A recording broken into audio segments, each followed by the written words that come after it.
What's up guys, my name is Nate and welcome back to another video. It is finally time to do a video on this amazing vehicle right here. I finally had time to make this video. I've been putting it off for so long because of schoolwork, but I finally have time to make a video on this amazing vehicle. So by the title screen, this is a 2017 Ford Fusion Sport. It is one of the gems of the Fusion line, and I think it is one of the best vehicles Ford has ever made. And yes, and I say that with confidence, I think it's even better than a Mustang because it's more practical than a Mustang. And I'll go into the deep reasons why this vehicle is more practical than a Mustang. So let's get started. The first reason why I think this car is practical is it is a family sedan. It is a 5-seated vehicle. It is a full-size sedan. It is not a coupe, full-size sedan. It's got all the modern safety features, even for 2017, and there were a couple of new safety features that were introduced in this vehicle that most vehicles didn't have by default. And this vehicle is the sports model, which means it has the upgraded 2.7-liter twin-turbo V6 with 325 horsepower and 380 pounds of torque. This thing is a monster. It is super powerful. It gets going real quick. If you put your foot down, this thing will do 0 to 60 in 5.3 seconds. Mine does it closer to 6 because it's older, but hey, still, with 93,000 miles on it, this car still gets up and going. And yes, this thing is a monster. Yes, I did say that correct. A 2.7-liter twin-turbo V6, 325 horsepower. This thing isn't a joke because the next version is an inline 4 2-liter turbo engine, which is their, I believe, their titanium model and their SE model. Actually, not their SE model. I think it's only their titanium and SCL, I believe, but I could be wrong. I know it's definitely for the titanium version, but this vehicle has a couple other packages on it, not just the engine. But I will give you a show of the engine bay. I'm going to do some other things first. Color of this vehicle is gunmetal gray or gunmetal silver. I can't remember what the color it is. I think gunmetal gray or something. I know it's gunmetal something, which is a badass name, honestly. This vehicle has all LED fixtures except the couple of fixtures in this vehicle. The trunk light and the license plate markers are all regular incandescent, but every other bulb on this car is a full LED. LED headlights, LED daytime running lights. This vehicle is LED everything, so not a lot of bulbs will burn out or fail, which is a good thing. And from what I can have heard from the previous owner, which is my dad actually, it has not burnt out a single bulb in this vehicle, which I think is probably a good thing. This is, yes, my dad's old vehicle. He got a new vehicle in the spring. He got a 2024 Toyota Crown Platinum Hybrid Max. That's a mouthful. This vehicle, where originally new, cost $42,000. With the markups and tax, I think my dad paid closer to $50,000. But this car has a bunch of loaded features that most sports probably don't come with. If they do, well, they must be standard because this Ford comes with a bunch of cool little features. One of the things I loved about my last vehicle, my 2015 Jeep Grand Cherokee, is the keyless system, but I wrenched on it a little bit because it wasn't perfect because there was one that was better. This has a better safety system. This keyless system I think is better because it is a better system for the doors. The key fob system is mostly the same. You got your unlock, lock, remote start, trunk button, and panic button. But one thing that this car does better is how it handles the door system. On the Jeep Grand Cherokee, only the front doors were touch activated and they had the button. This, every single door is touch activated. If I come up to the handle and open it, the door unlocks. You can open it, and instead of a button, they actually use a touch capacitive button on the door handle like this. That also locks the vehicle. All doors have it, the driver's side door. This car actually has a really cool feature that most cars don't. You can actually open the trunk without unlocking the car. So the car is actually completely locked right now. If I set my fob, I don't know, over there somewhere, and I try to go up to it, completely locked. So if I put the key back in my pocket and go to the trunk and open it, the trunk will open without unlocking the car. And the car does a really cool thing is if all the doors are completely shut and every door is closed, the car will actually flash its tail light telling you that the vehicle is completely locked. I can give you an example of that. So if I open, let's say, this door and then this door, if I close this door and I go to lock it, you'll notice the light won't flash. But if I close the second door, as soon as all doors on this vehicle are closed, it'll give you an indication telling you all the lights are locked, and the headlights on here as well. This video is going a lot better because it's not going to rain potentially while I record this video, which my Ford video ended up raining in part of it. So let's start with the steering wheel since it's right in front of me. You got your whole steering wheel system, you got the emblem on it, you got controls on both sides, you got paddle shifters on the back. They are plastic. I wish they made them metal so they feel a bit more premium. I know some of their vehicles, specifically their F-150s, I think got metal ones, but I don't know. Besides the point is that they have the buttons on them, or paddles, because it's a sports version. Let's start with the steering wheel buttons. So on this side you got your controls for the display up here. This display actually is in multiple pieces. You got a display over here, you got your speedometer, and then you got a display over here. It isn't a whole giant display like my Jeep. I actually like a good old style mechanical speedometer. I think it's much safer and it won't break. If the digital screen goes out, you can actually still tell your speed. But this side controls this side of the screen, and if I do this, this will control that side of the screen, and then the speedometer stays as a speedometer. Down here you got a couple of buttons. This is your cruise control set. On the Jeep, the cruise control is actually on this side, but they flipped it, so it took me maybe through 2 or 3 months to remember that this side is my cruise control, not my media controls. So you got your setup, set down, on, off, reset, and cancel.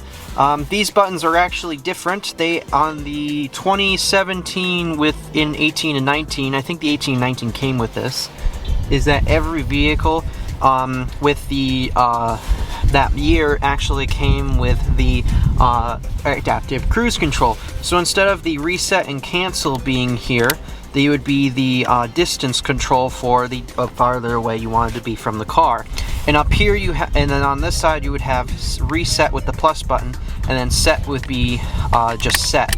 And then up here you would have your on off, and then I think this one was cancel. I can't remember the exact orientation, but I know that they were a little bit different and they aren't the same as this one. This one doesn't have the adaptive cruise control, which is disappointing because the adaptive cruise control is a really nice feature, but this one didn't get offered by, I think it was either that or get rid of the sunroof. I honestly can't remember, so it was one of those two.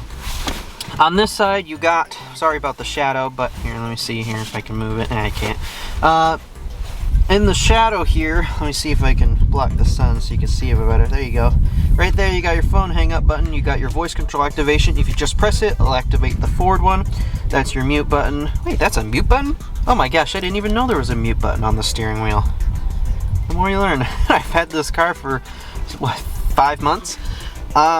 This is your voice control button. If you hold it down, it'll activate your voice assistant from your phone. So if I hold it down, for me, it'll activate Siri, but if you have a Google phone, it'll activate Google.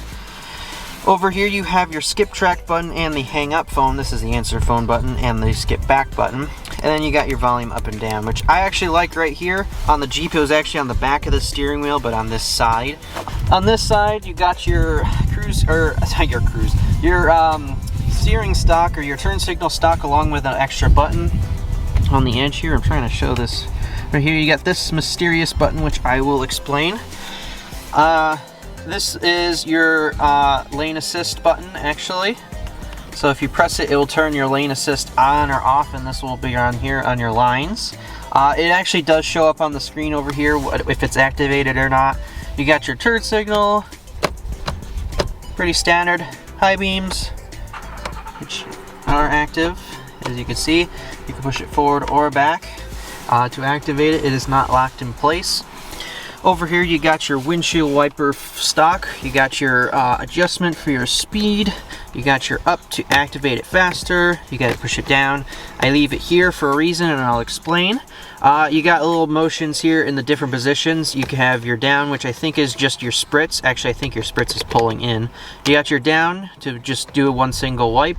You got this, which would either be your intermitting, or as I have it set, the automatic windshield wipers. Yes, this vehicle does have automatic windshield wipers. Then you got your low speed and you got your high speed. So I'll put it back in the automatic position.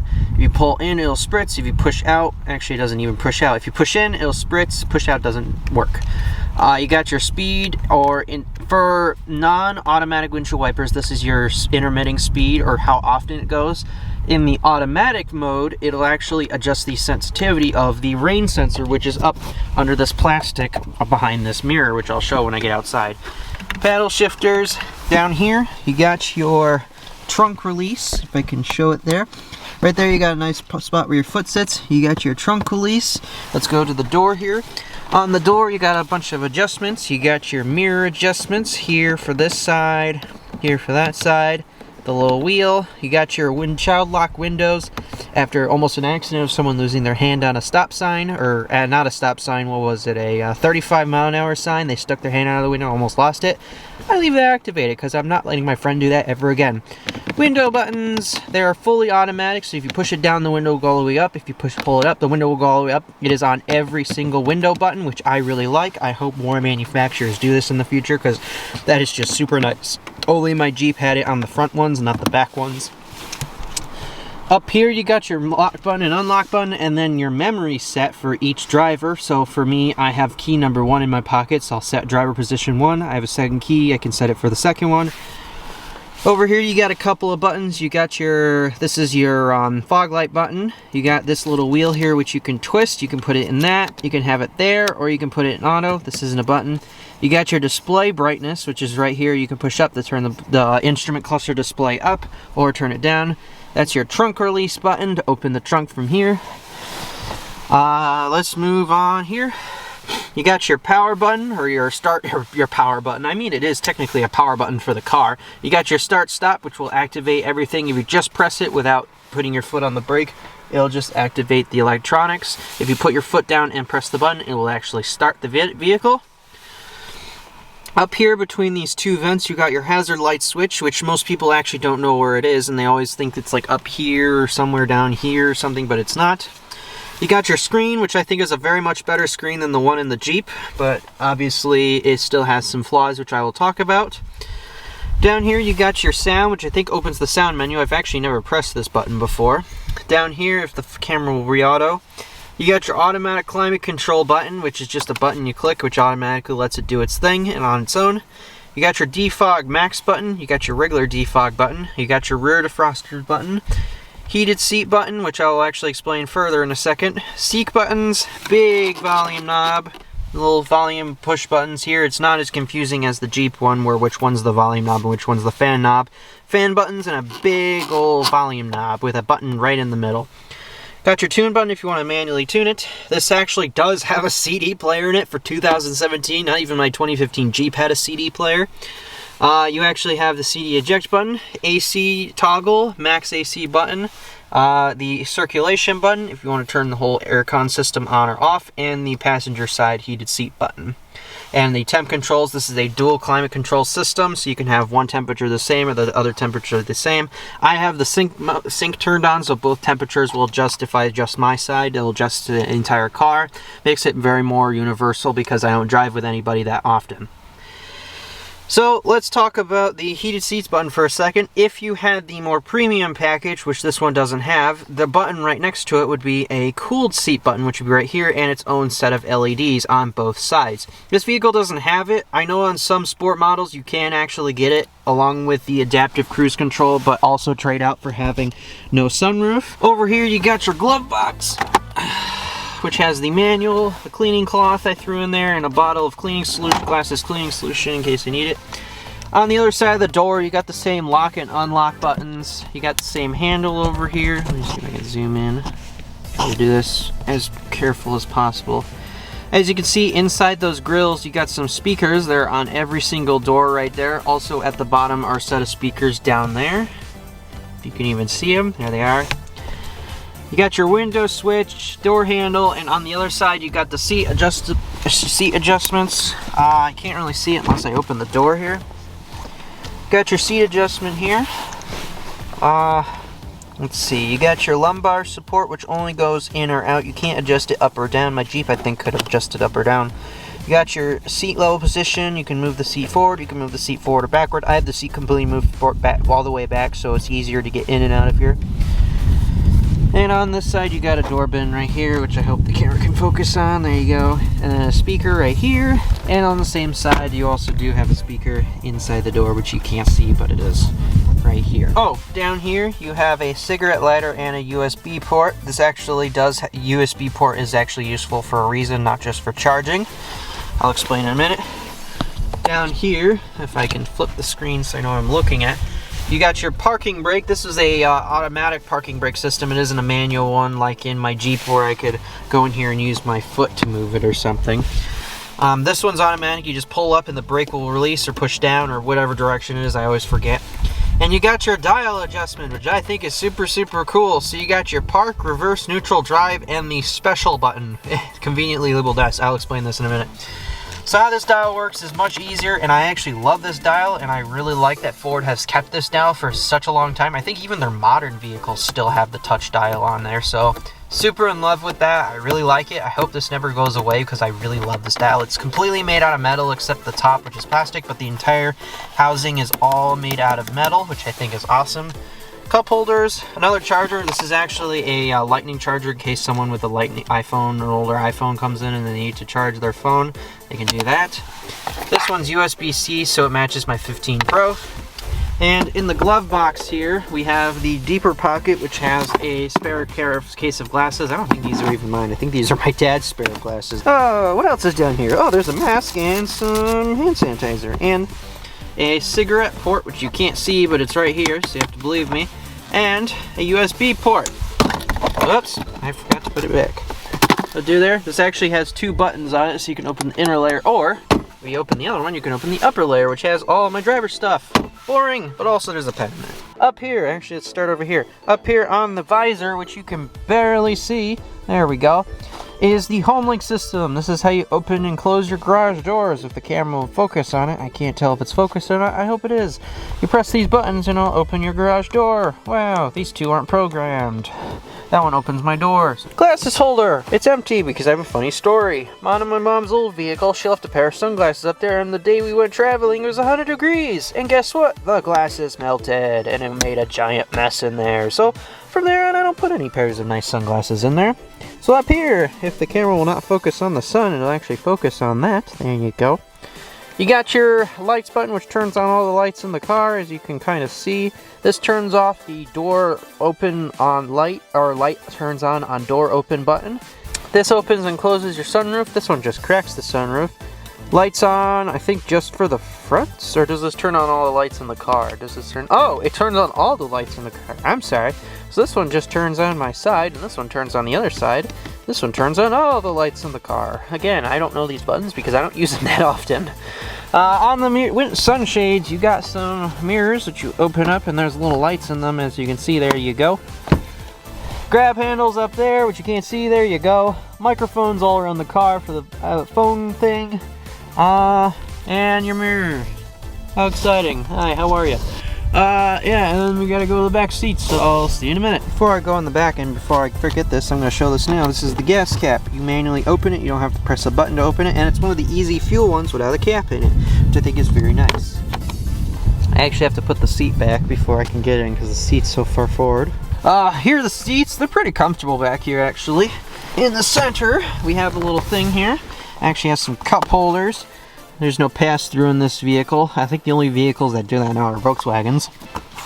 Little cup holders with little rubber things in them. You got headrests. These are adjustable. These can move up and down. You got some subs back here to make this base go boom. Alright, down here you got a couple of things. You got a 110 outlet, or 120 or 150 watt, 110 volt AC adapter or AC outlet with a cigarette lighter.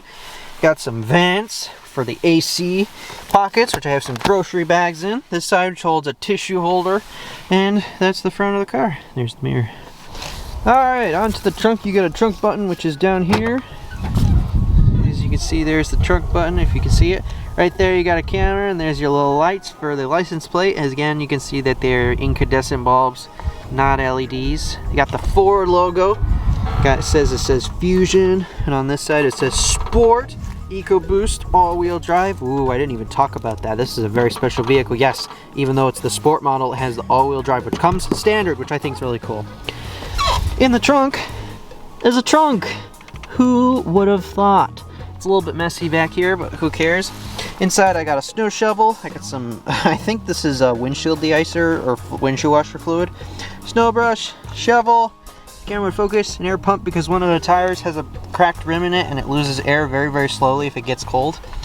On the top here, if the camera will refocus, come on camera, emergency handle which glows in the dark, trunk lid which I think is very easy to close. There you go.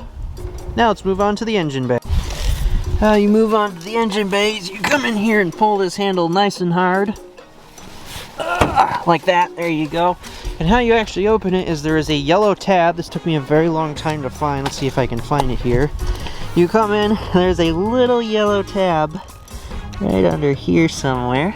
See if I can see it. It's right here. It's about maybe this far in from the edge of the car. It's not very far. You pull up a little bit, you push in, it'll actually release, and then you pull it up some. And then requires two hands to grab that metal pole to pull it up. I will show you that in a second. I just need to put the camera down and prop the hood up because this takes two hands. Alrighty, I got the hood open, and if we look here, you can see the charge stuff for all the different engine specs. I have the 2.7, as you can see from the sticker. This is the engine bay. It looks like an engine bay. You got your big plastic thing which holds the engine in, which has the Ford V6 EcoBoost thing on it, which looks really cool. You got your battery terminals over here. Hey, that rubber piece stayed on. That was off the last time I opened it and I had to put it back on without shocking myself. You got this, which I think is a bunch of electronic stuff. Airbox, radiators in the front. This is the little release lever that I was showing you about. It's big and yellow, can't miss it. Took me a while, I thought it was on the middle or on this side. On this side, you got your charge points for your refrigeration for HVAC, windshield washer, fluid cap filler, coolant box or thing. Don't overcharge this. Let's see. It's at the minimum line. Maybe I have to put more in. We'll see. I do have the coolant for it, or is that windshield washer fluid? That was windshield washer fluid. I don't have the coolant. The coolant's at home. Got another thing that's mysterious that probably you shouldn't touch. Cool electronics bits and stuff that I could care less about. Oh yeah, also I figured out that you have to keep that vent up there pretty clean or else leaves will get stuck in it. And as you can see, leaf have decided to vacate in. Like it was on the post for the windshield wipers.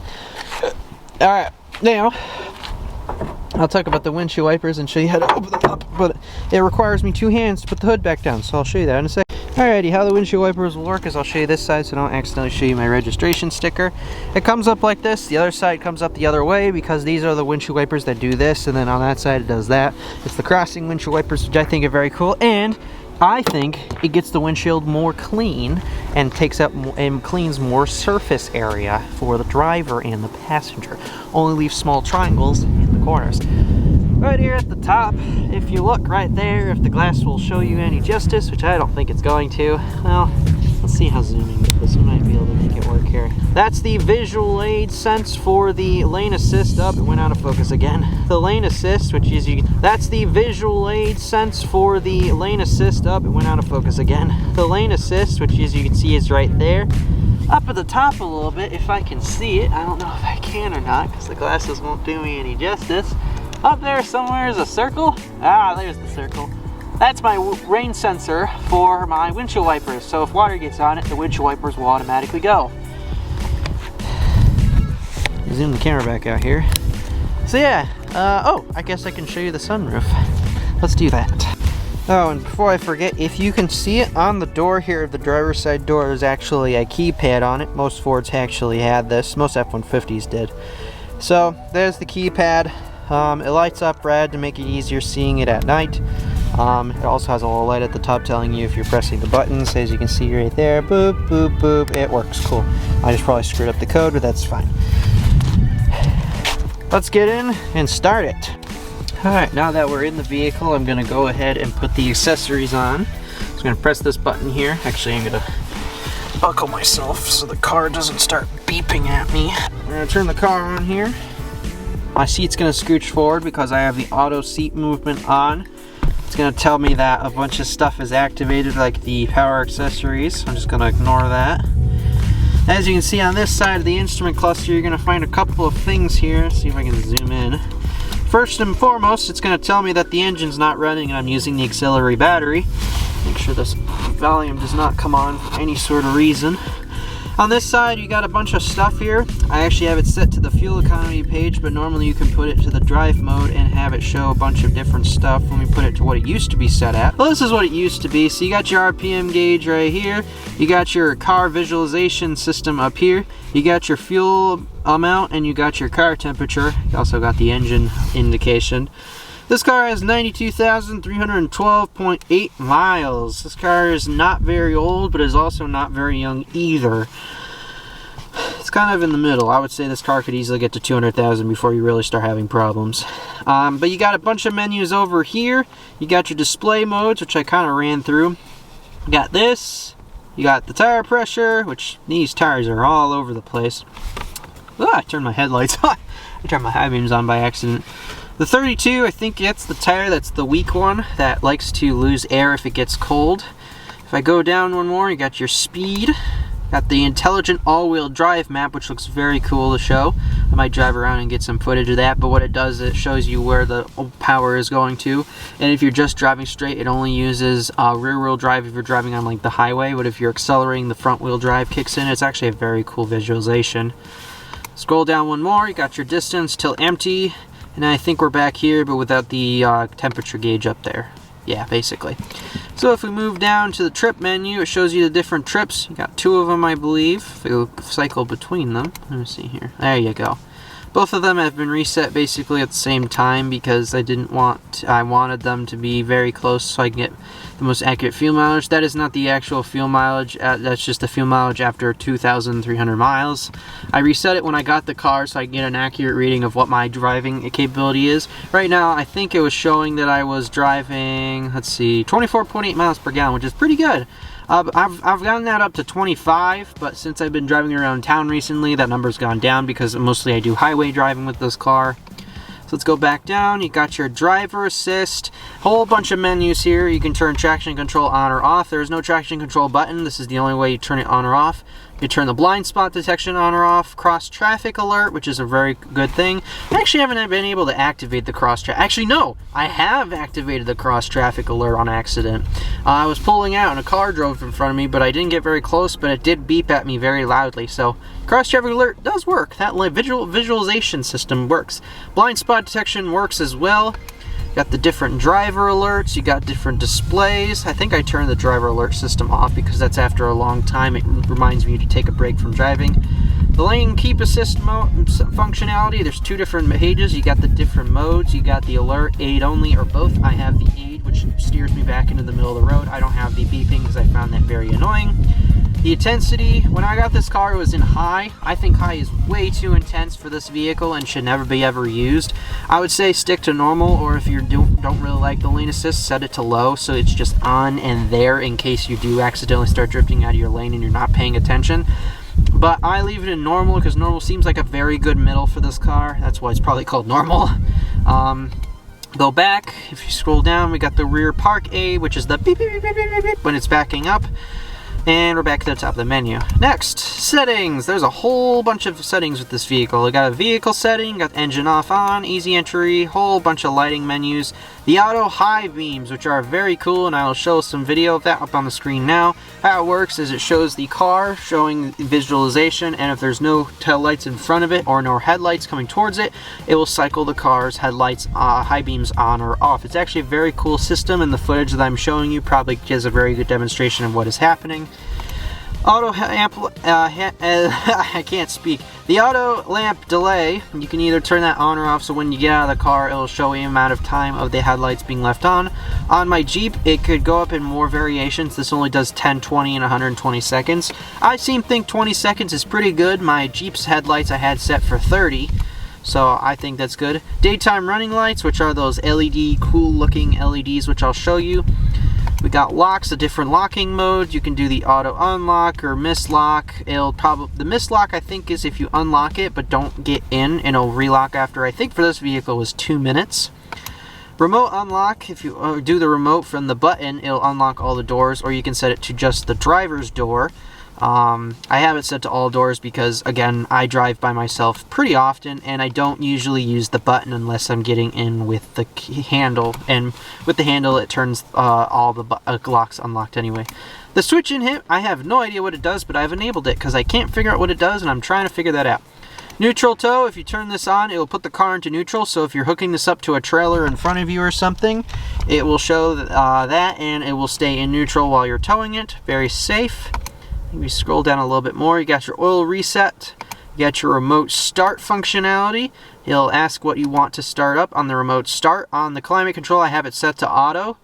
On the seats and wheel, I have it set to auto as well. So if it's below, I believe for this car, if it's below 40 degrees, it will automatically turn the heated seats and steering wheel on when you remote start the vehicle.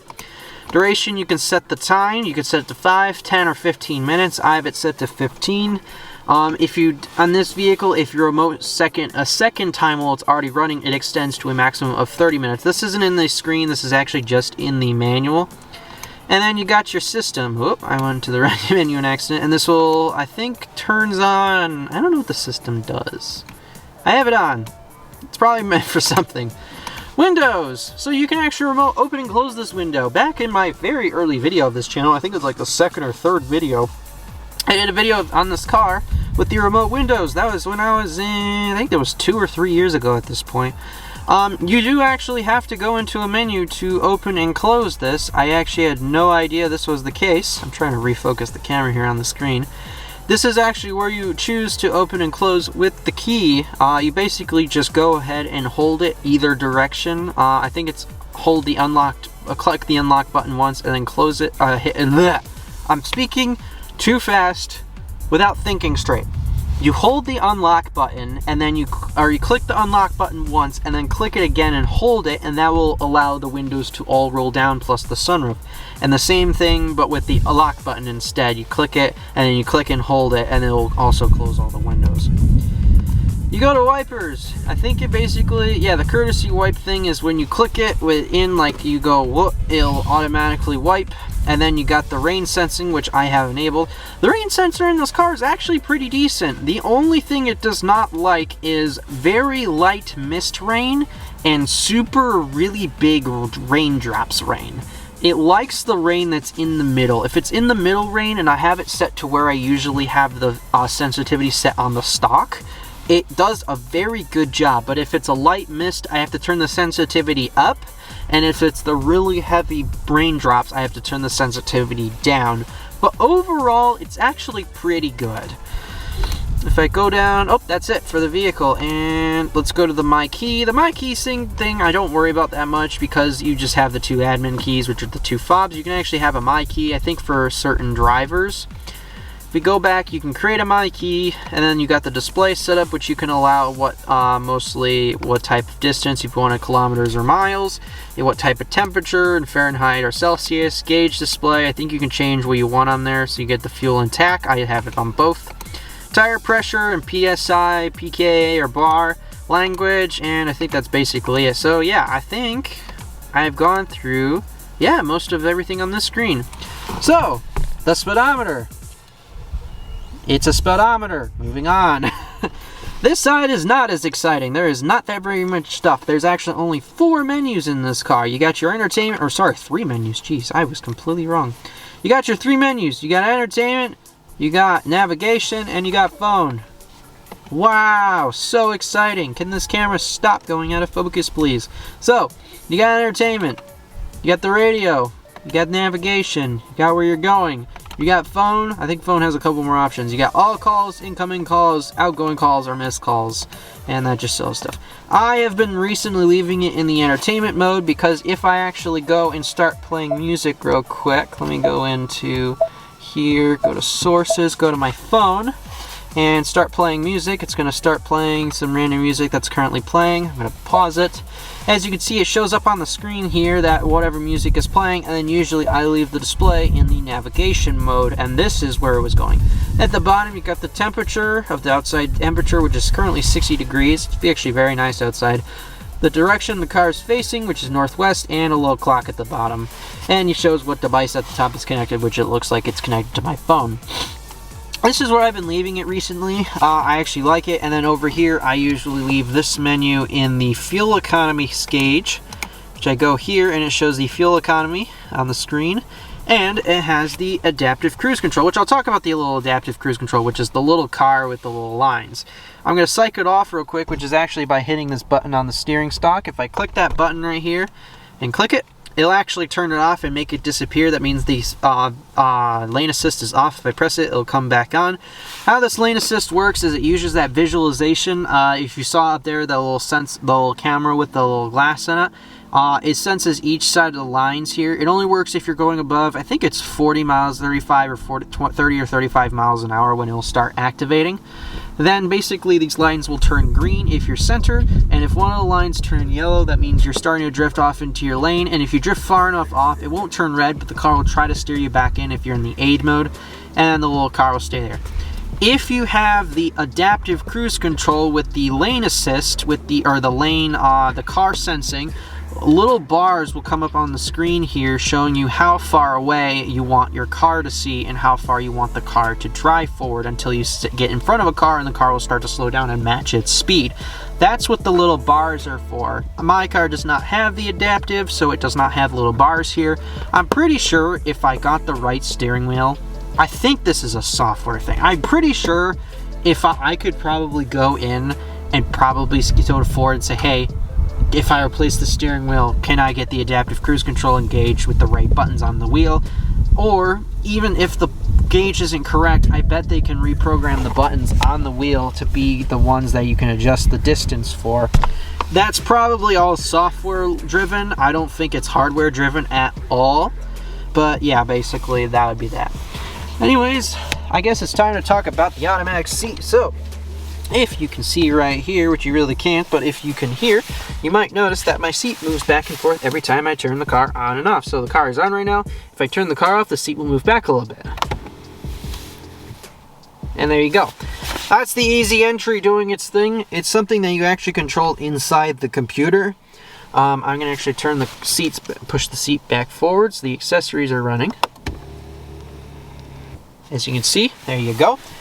Splash screen shows up, bunch of notifications come out the screen. Let's talk about this menu here. This is the infotainment center, or the instrument cluster, or the head unit basically. So up here you got your home menu. This is the home menu, by the way. Up here you got your clock, your temperature, and the cellular connection or the navigation connection to the cell towers for navigation. On the home menu you got your navigation screen. Where are you? Your direction. Right here you got my phone address, or if I put it into the FM radio here, if this thing will go away, I can go back. It'll show you the screen. Down here you got my phone connections, the 911, the battery level of my phone, the cell service, and the name of the device. You got your screen here at the bottom, you got your audio, you got your climate, you got your phone, you got your nav, you got your apps, you got your settings. And then right here, which is actually a newer thing, if you update the newest version of this car's Sync 3 system, you actually get a dedicated heated steering wheel button. Yes, this car has a heated steering wheel. It did not turn on for some reason. I think it's because the car is not running. You got your audio, which is in here. You can select the different types of sources: AM, FM, Sirius XM, CD, or the Bluetooth device. The Sirius XM is not activated, so it actually won't work. Down here you got your climate modes. You can again turn, this is where you originally went in to get your heated steering wheel, turn on your heated steering wheel, which I found very annoying. But if you update the software, they actually change the location of that button on the home screen. As you can see, the climate control is off because I have it cycled off right now. If I turn it on real fast and I get the defroster, I don't know why the defroster is enabled. Weird. Turn down that. Let me turn down this so it isn't running. It accidentally activated the windshield wipers. Whoops. Alright. Heated steering wheel button. Yes, I understand you exist. Thank you. You can turn the temperature control up and down on the screen, or you can use the buttons. Just use the buttons. You got your auto button, which lets the car do its thing when you adjust the temperature. You got your defrost menu, which turns on the different types of things, which doesn't make sense because you have physical buttons right here, so this menu is kind of pointless. different types of vent modes, which you can't actually adjust here, which I find stupid. Fan control, which also is pretty stupid because there's a dedicated button right there. Turning the entire system on and off, which I think is also very stupid, which should also be right there. Is it currently set to both temperature? It is. So dual, when it's off, means it's off. But if I do that, that means, oh, that means dual is activated. I see. Okay. Well, anyway, you got your control for the passenger as well, and then the different AC settings. You can do that, which also doesn't make sense because all three of those buttons are right there. So, in conclusion, this menu, this, and that, and basically the temperature controls, all kind of useless, and that. The only things you really need is the heated steering wheel button and basically the auto button. Not even the auto button. You could basically just the heated steering wheel button. Everything else that's right, and the dual button. Other than those two buttons, everything else is down here, which makes no sense. Alright, phone. Phone, you got your recent calls, contacts, which runs through the entire system. You got Siri, which that just basically activates Siri. Text messages, phone keypad, do not disturb, and the change devices button. Basic stuff you don't really need to go through. The navigation system. This is the Ford's Sync 3 navigation system. I'm not going to go into detail other than I'm going to say it kind of sucks. It's kind of bad. I don't use it. I use the Apple CarPlay function, which is in this car, which I will show.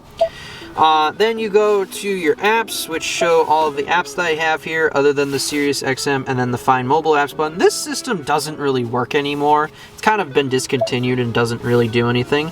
And then you got your settings. You got your sound profiling here, which I think goes through a whole bunch of menus. You can just change your balance and fade. You got your speed compensation for the volume. You got your different types of modes. You can put it into stereo surround. I find that stereo in this car sounds very good for my type of music. My type of music doesn't use surround, so putting into surround does a really weird thing with the car and makes the audio not sound very good. Or at least to me, it doesn't sound very good. You got your Bluetooth settings, you got your clock. Oh, I didn't finish this. Did I finish everything? You can change the direction of more bass, more treble, more mid-range. I have everything set to default because I think it actually sounds perfect as it is. Got your clock settings, you got the clock, you got the clock format, the time zone update. Oh, it doesn't have automatic daylight savings time. I was wrong. Apparently, I thought this car had daylight savings, but the auto time zone is where that comes into play. Okay. Bluetooth settings, you can view devices, add devices. As you can see, the only device that's in here is my phone. You got your phone, which goes to your phone book. You got your radio, which also shouldn't be here because audio is down here, does the same thing. Navigation. Oh, is this just preferences? Oh, okay. Well, there isn't that many preferences. If you like to pause and read those, you can. Not a whole lot you can do. You can turn a bunch of like 3D models and stuff off. Change your route preferences. Basically, most car stuff that have a built-in navigation system. So pretty boring stuff. Mobile apps, you can enable mobile apps via USB. I don't know what this is. I think just mobile apps in general via wireless. You got your general settings here, which changes your like language, Fahrenheit and stuff, which you could have already done through the instrument cluster. I don't know if that just changes stuff. Automatic updates, about the sync, licensing stuff, blah, blah, blah. You move over to the next menu, you got your 911 assist. This car does have built-in Wi-Fi. We've never used it because we never seem to have the reason for it. You got your display, which I think just turns the display on or off. You can change the brightness. You can set the mode in auto dim. You can have the auto dim, or you can set it to day, night, or night. I left it in auto because at night it makes the car look really cool. Valet mode, if you want to lock out all the settings for someone valeting your car. Apple CarPlay settings, basically if you want it on or off or not. And vehicle preferences, you got the door keypad, you got the camera settings. This isn't very as like extensive as most settings, so yeah. But anyway, and then we got the ambient lighting. This is actually really cool. So I took some video last night of all the different ambient lighting modes. Basically, you can just go ahead and change all the colors and whatever color you would like. The color that I would think looks best is the ice blue because it actually matches all of the buttons and the dials, because the only thing that changes is the ambient lighting in the cup holders and stuff. All the other buttons that are naturally ice blue don't change, so leaving it ice blue is kind of a thing. You can change it to red, which actually does look decent. And then if you run through all the other colors, orange is mostly red, red is red, soft blue ends up being like some weird purple. I think soft blue is the only like blue color. Red looks red, green looks yellow, blue looks purple, purple looks magenta, so, or magenta to pink. So the colors don't even really match what's on the screen either. So leaving an ice blue is what most people do, or putting it to red because it looks very cool. Also, if you open the door on the, open any of the doors and you have the interior lights off, you can actually see the door lights turn red, telling you that that door is open. And then, yeah, that's basically the entire instrument cluster. So I guess I will start the car and do a little bit of driving around. And, oh, actually, forgot one thing. This has a sunroof, and it's moving the little sunshade. If you open it, press it again, it'll actually open a little bit more. There you go. It actually has a bit of a draft now coming in, but yeah. Hi. But yeah, so that's basically that, and you can close it. If you just close it, the glass part will come through like that, and if you hit this middle button, it'll actually crack it a little bit, just like that. And if you press the close button, it'll close it again. So yeah, that's basically the entire interior of the car. Let's actually start it.